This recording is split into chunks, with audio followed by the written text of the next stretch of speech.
कल्पना कीजिए कि आप आज रात को जब सोए तो आपके सपने में आपके परदादा या गुजर चुका कोई करीबी रिश्तेदार आए जो आपको अपने पास बुला रहा हो। अजीब लेकिन थोड़ा खुशनुमा सपना लगता है कि चलो सपने में ही सही आप एक बार उनकी झलक देख पाए। लेकिन सोच कर देखिए क्या हो अगर इत्तेफाक से अगले ही दिन सड़क पर चलते चलते आपको हार्ट अटैक आ जाए और आपकी ऑन द स्पॉट डेथ हो जाए। अब सुनने में ये भले ही किसी साइंस फिक्शन फिल्म का प्लॉट लगता हो, लेकिन यकीन मानिए ये उम्मीद से ज्यादा सच है। अभी रिसेंटली वैज्ञानिकों ने एक स्टडी कंडक्ट करी जिसमें उन्होंने ये पता लगाने की कोशिश करी कि जब भी इंसान की मौत उसके करीब होती है तो वो किस तरह के सपने देखता है या फिर उसे आसपास कैसा महसूस होने लगता है। और यकीन मानिए इसमें जो पैटर्न देखा गया ना उसे देखकर आपके होश उड़ जाएंगे। और जरा मैच कर लीजिएगा क्योंकि कहीं ऐसा ना हो कि आप विज्ञान के द्वारा दिए जा रहे संकेतों को समझ नहीं पा रहे हैं। तो हेलो गाइस, मैं हूं कौशिक और चलिए शुरू करते हैं एक और नए एपिसोड को।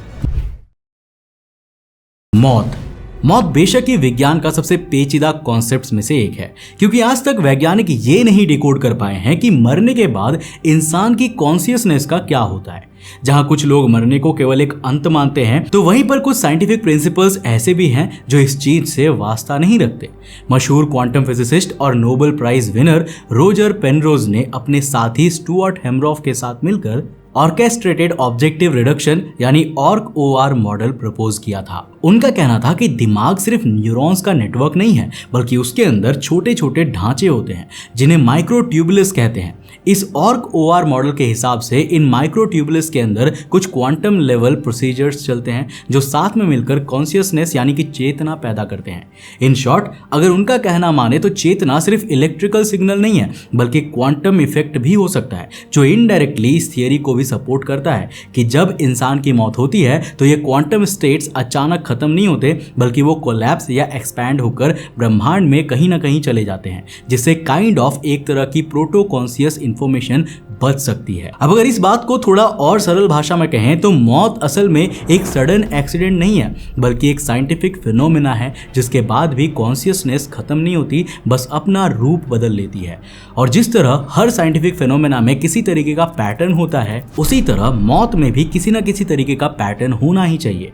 और इसी सोच ने हमेशा से वैज्ञानिकों को इंट्रिग किया कि आखिर मौत की कगार पर लेटा व्यक्ति महसूस क्या करता है और क्या उसके साथ कुछ ऐसी चीजें होती हैं जो लाइफ और डेथ, मानव चेतना के इन दो स्टेट्स के बीच के ट्रांजिशन का संकेत बन सके।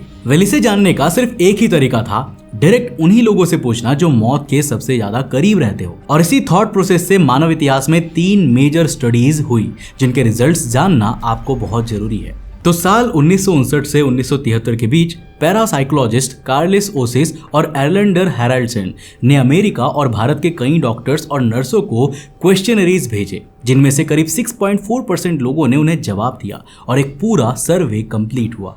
रिजल्ट्स ना बहुत ही इंटरेस्टिंग थे, पर उनका जानना ना जानना आपके लिए एक बराबर है, क्योंकि ना सिर्फ इन सवालों के जवाब ऑफिशियली पेशेंट्स की जगह उनका इलाज कर रहे डॉक्टर से मिले थे जो इस डेटा को एक सेकेंड हैंड सर्वे बना देता है, बल्कि ये कहना भी गलत नहीं होगा कि इनका जवाब वाकई ऑफिशियल डॉक्टर ने ही दिया है। इसकी ऑथेंटिसिटी जांच पाना लगभग नामुमकिन था।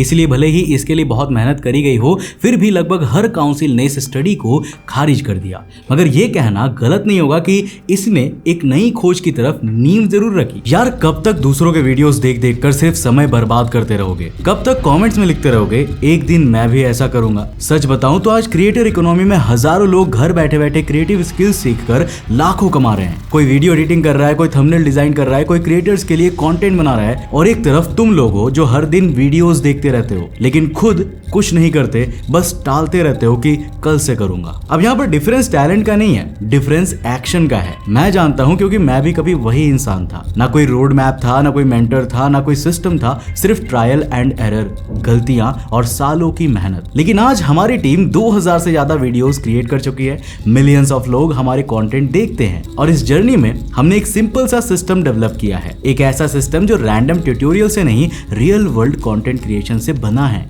इसलिए हमने लॉन्च किया है ATV एकेडमी, जहां हम आपको वही एडिटिंग वर्कफ्लो, वही प्रोडक्शन प्रोसेस और वही प्रैक्टिकल स्किल्स सिखाएंगे जो हम रोज यूज करते हैं। अब यहाँ पर मैं आपसे 1 साल नहीं मांग रहा, मैं आपसे 5 साल नहीं मांग रहा, बस 90 दिन, केवल 90 दिन खुद पर इन्वेस्ट करो और फिर देखो तुम सिर्फ वही कंटेंट कंज्यूम करने वाले इंसान रहते हो या फिर कंटेंट क्रिएट करने वाले इंसान बन जाते हो। अब डिसीजन तुम्हारा है, अगले 90 दिन भी वैसे ही निकल जाएंगे।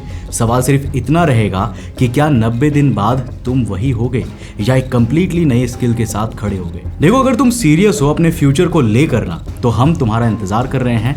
Welcome to ATV academy, link description box में है, या इस बार कोड को स्कैन करो और जाओ antarikshtv.com पे, यूज करो coupon code ATV30 for maximum discount और आज ही सिक्योर कर लो अपनी सीट, क्योंकि मौका बार बार नहीं मिलेगा। जिसे आगे बढ़ाया गया साल 2014 में, जब डॉक्टर क्रिस्टोफर केर और उनके कलीग्स ने जर्नल ऑफ पैलिएटिव मेडिसिन में एक स्टडी पब्लिश की, जिसमें उन्होंने 59 ऐसे पेशेंट्स को लिया जो या तो किसी न किसी तरह की लाइलाज बीमारी से गुजर रहे थे या फिर वो किसी हादसे के बाद ऐसे हालात में पहुंच गए थे कि उनका जिंदा बचना लगभग असंभव हो चुका था। और जो रिजल्ट सामने आया ना, वो शायद आपको रात को दोबारा चैन की नींद नहीं लेने देगा। इन 59 में से 88% पेशेंट्स ने अजीबोगरीब चीजें देखने का दावा किया। इलेबोरेट किया जाए तो ये जो सैंपल साइज था ना, इसमें मौजूद करीब आधे पेशेंट्स ने ये कहा कि उन्हें रात में अजीबोगरीब सपने आया करते हैं, जो नॉर्मल भी है क्योंकि सोने के बाद इंसान का सबकॉन्शियस माइंड ज्यादा एक्टिव हो जाता है। और ऐसी स्थिति जब शरीर फिजिकल और मेंटल लेवल पर ऑलरेडी अपने लोवेस्ट पॉइंट पर हो,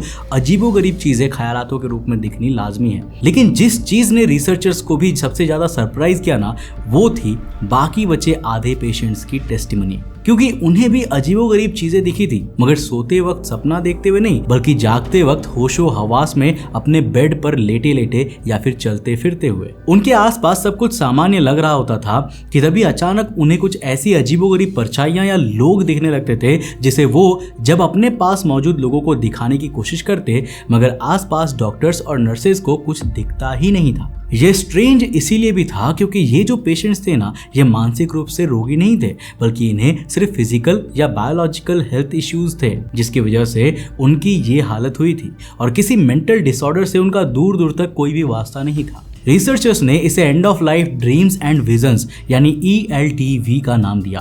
और 99% पेशेंट्स ने कहा कि चाहे सपने में हो या फिर होशो हवास में हो, ये विजन्स इतने रियल लगते थे जैसे वो उनका हिस्सा हो या सपने की वो घटनाएं सच में उनके साथ घट रही हो। सबसे बड़ी बात यह थी कि जब वो सपने से बाहर आते थे तब उन्हें रियलिटी में एडजस्ट होने में समय लगता था। ये चीजें इतनी ज्यादा रियलिस्टिक हो चुकी थी। अब ऐसा नहीं है कि ये विजन्स हमेशा चिंताजनक ही थे, बल्कि सर्वे में भाग लेने वाले 60% लोगों ने दावा किया कि उन्हें देखने पर उन्हें सुकून मिलता था, जबकि 19% ने कहा कि इन विजन्स के आने पर उन्हें बेचैनी महसूस होती है। रही बात बाकी 21% की, तो उन्होंने इसे समय समय पर सुकून भरा तो समय समय पर बेचैनी से भरपूर दोनों बताया। अब आपके मन में सवाल आ रहा होगा कि वो ऐसा देखते क्या थे जो उन्हें सुकून भी देता था और बेचैन भी करता था। वेल, जवाब है अपने दोस्तों और रिश्तेदारों को।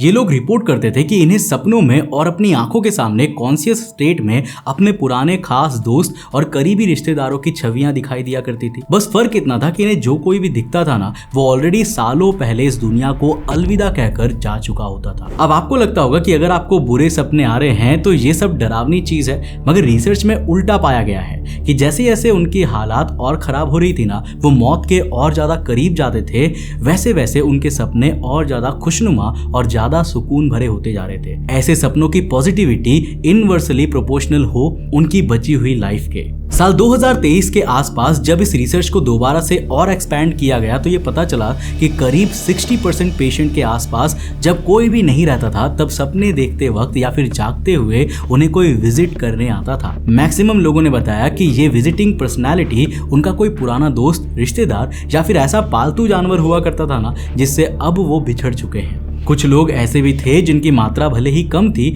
मगर उन्होंने बयां किया कि उनसे मिलने अननोन फिगर्स आया करते थे, जिनमें अजीब सा तेज हुआ करता था और उन्हें देखकर उन्हें बड़ा सुकून मिलता था। गौर करने वाली बात यह है ना कि ऐसा कोई भी फिगर इनको विजिट करते हुए CCTV कैमरा में नहीं स्पॉट किया गया, लेकिन उन कैमरा रिकॉर्डिंग्स में ऐसा जरूर पाया गया कि पेशेंट अपनी बॉडी लैंग्वेज से ऐसे रिएक्ट कर रहे हैं जैसे उनके सामने कोई मौजूद हो और वो बाकायदा उनसे इंटरैक्ट कर रहे हों, ठीक वैसे ही जैसे हमने अपनी दादी नानी की कहानियों में सुना है। तीसरा और फाइनल स्टडी जो साल 2026 में पब्लिश हुई, उसमें इस बार डायरेक्ट पेशेंट से पूछने के बजाय 239 प्रोफेशनल्स से पूछा गया कि उनके पेशेंट्स ने अपने अंतिम समय में क्या देखा, और उन्होंने भी सेम वही चीजें बताई।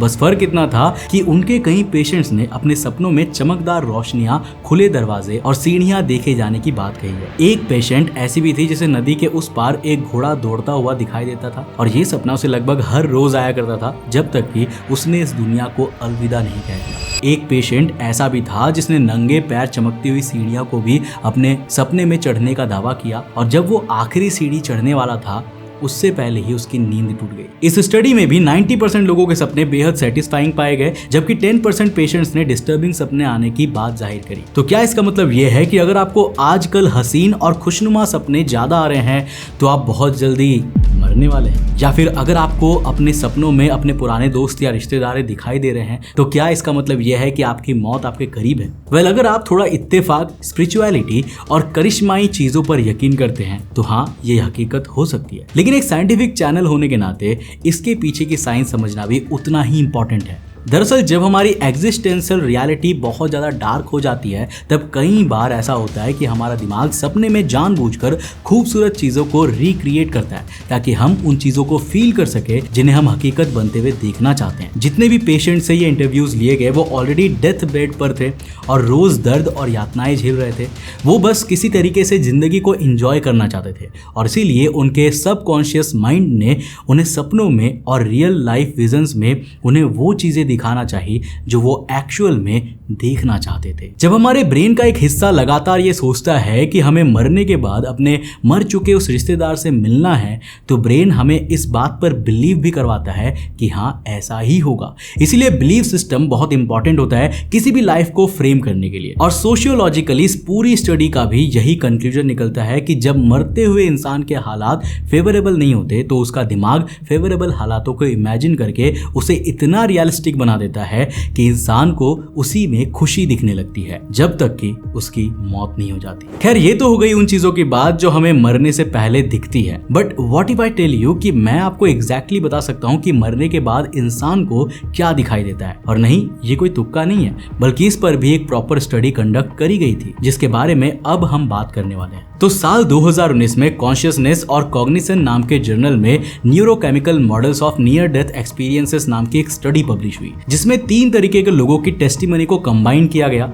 वो लोग जो मौत के बहुत करीब थे लेकिन फिर भी बच गए, वो लोग जो मर चुके थे लेकिन मेडिकल ट्रीटमेंट द्वारा वापस से रिस्ट्रैक्ट किए गए, और वो लोग जिन्होंने ड्रग्स के नशे में काइंड ऑफ एक artificial near death experience witness किया। इन तीनों कैटेगरी से कुल मिलाकर 625 written near death experiences narratives को कलेक्ट किया गया, और इन सभी को सम अप करना हो तो हर एक शख्स ने ऐसे अनुभवों के दौरान केवल 5 चीजें विटनेस करी, पर अलग अलग तरीके से। सबसे पहले आता है वो सेक्शन जिसमें कहा गया कि इस अनुभव के दौरान उन्हें ऐसा लग रहा था कि वो अपने शरीर से सेपरेट हो गए। आसान भाषा में समझना हो तो जैसे डॉक्टर स्ट्रेंज अपने एस्ट्रल फॉर्म में अपनी आत्मा को अपने शरीर से सेपरेट कर लेते थे, इन लोगों ने भी कुछ वैसा ही अनुभव बताया। और कई तो ऐसे भी थे जिन्होंने कहा कि वो अपने शरीर को भी बाहर से देख रहे थे, उसकी फिजिकल सराउंडिंग के साथ, बस फर्क इतना था कि उनकी कॉन्शियसनेस उनके शरीर में नहीं थी। और कुछ समय बाद अचानक से ही वो जब होश में आए तब सब कुछ नॉर्मल हो चुका था। दूसरा सेक्शन वो था जिसने कहा कि भले ही मरने का ख्याल उन्हें बहुत ज्यादा डराता हो,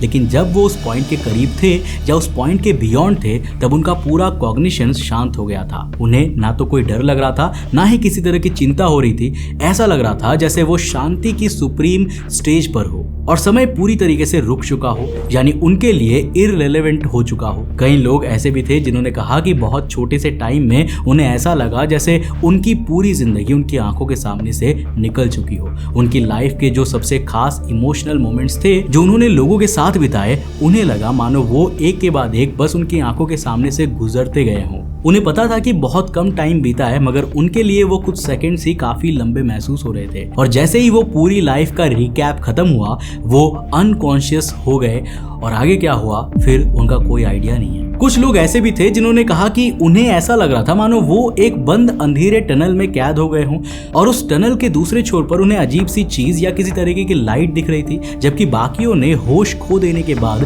किसी तरह की मिस्टीरियस लाइट को या फिर बाउंड्री को देखे जाने की बात कही जो इतनी डिवाइन थी कि उसे शब्दों से एक्सप्रेस नहीं किया जा सकता। मगर उससे ये फीलिंग जरूर आ रही थी कि अगर उन्होंने उस लाइट को फॉलो किया या बाउंड्री के उस पार गए तो वापस से फिजिकल वर्ल्ड में एंटर नहीं कर पाएंगे। अगेन यहाँ पर भी सब कुछ लोगों द्वारा बताई गई चीज़ों पर निर्भर करता है, जिसमें से कितनी सच्चाई है और कितने उनके दिमाग द्वारा बनाए गए मनगढ़ंत कहानी है, इसे कोई नहीं बता सकता, क्योंकि अल्टीमेटली उस स्टेज पर उनका ब्रेन उस कंडीशन में नहीं होता कि वो रियलिटी और फिक्शनल विजन के बीच का डिफरेंस पता लगा सके। पर आपके इस पर क्या राय है? आपके हिसाब से क्या लोग मौत के करीब या मौत के उस पार जो एक्सपीरियंस बता रहे थे वो सब कुछ हकीकत था जो किसी डिवाइन कॉस्मिक पावर की एग्जिस्टेंस को प्रूव करती है, या फिर ये सिर्फ उनके दिमाग द्वारा फैब्रिकेटेड ख्यालातों का उपज था? आप अपना जवाब नीचे कमेंट सेक्शन में लिखकर जरूर बताना। अगर वीडियो पसंद आया, कुछ नया सीखने को मिला तो इस वीडियो को लाइक करने के साथ साथ अपने दोस्तों के साथ जरूर शेयर करना। जाने से पहले दोस्तों, अगर आप भी अपना फ्यूचर सिक्योर करना चाहते हो और कुछ नया सीखना चाहते हो तो अभी भी आपके पास समय है, लिंक डिस्क्रिप्शन बॉक्स में है, जाओ और यूज करो coupon code ATV30 for maximum discount. अगर आप नए उस चैनल पे तो इस चैनल को सब्सक्राइब करने के साथ साथ नोटिफिकेशन बेल को ऑन कर देना। और अगर आपको ये वीडियो पसंद आए ना तो मैं आपको रेकमेंड करूंगा कि आप अगली वीडियो इसे जाकर के जरूर देखना, जिसमें मैंने बात किया है पुनर्जन्म के ऐसे ही कहानियों के बारे में। एक ऐसी लड़की की कहानी जो सच में पुनर्जन्म होने का दावा करती थी और इसे नेशनल मीडिया तक ने रिकॉग्नाइज किया था। कहानी देखना चाहते हो तो इस वीडियो को जाकर देखना, बहुत इंटरेस्टिंग है।